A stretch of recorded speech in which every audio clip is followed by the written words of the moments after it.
السلام علیکم ورحمۃ اللہ وبرکاتہ۔ بہت سارے لوگ جو ہے وہ بزرگان دین کے پاس وظیفہ لینے کے لیے جاتے ہیں کہ حضرت ہمیں کوئی ایسا وظیفہ عطا فرمائیں جس کی وجہ سے ہماری روزی میں برکت ہو، ہماری عمر میں برکت ہو۔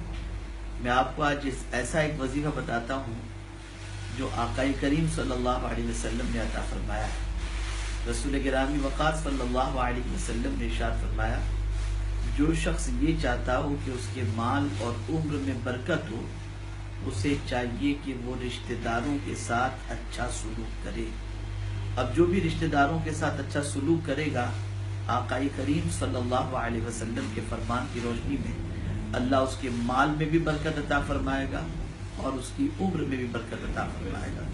اس لیے ہمیں چاہیے کہ آقا کریم صلی اللہ علیہ وسلم کے فرمان پر عمل کرتے ہوئے رشتہ داروں کے ساتھ اچھا سلوک کرنے کی کوشش کریں۔